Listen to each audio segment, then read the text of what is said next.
I am grateful and say goodbye 2025. The worst year that we have, and maybe this year 2026 changed our life and made it beautiful. And we have good condition and peaceful happy life. Praise to God.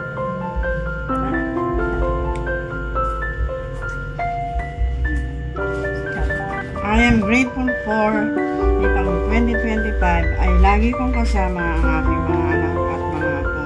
Thank you, Lord, sa lahat ng blessings.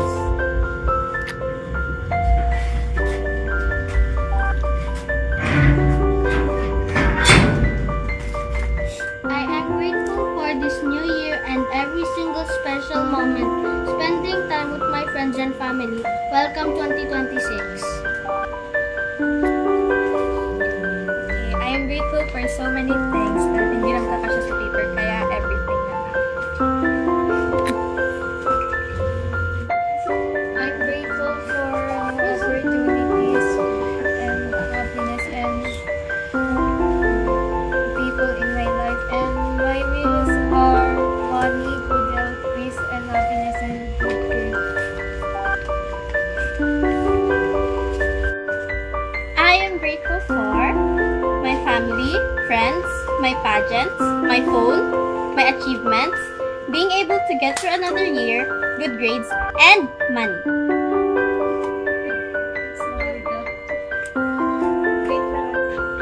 I am grateful for having such a wonderful and loving family.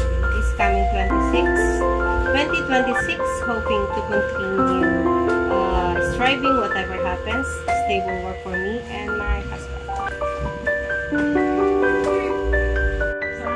I am grateful for the gift of life so that every day I can be with my loving family. In this coming 2026, please God continue to give me good health and find a stable job to continue to support my family financially.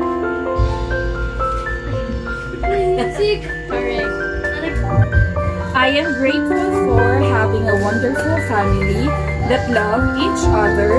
Thank you, Father God, who did not get any sick. Thank you for providing and sustaining us. Thank you for the protection, guidance, and grace. Looking forward to have a deeper relationship this coming year. Thank you.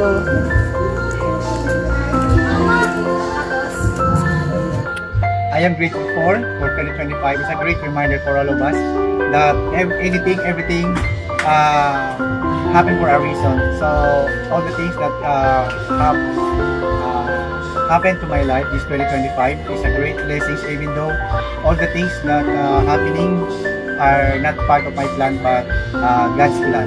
So it's a great reminder for all of us that every power, every provisions that coming to our lives is a great reminder that everything came from our Lord, from our God. So God bless everyone.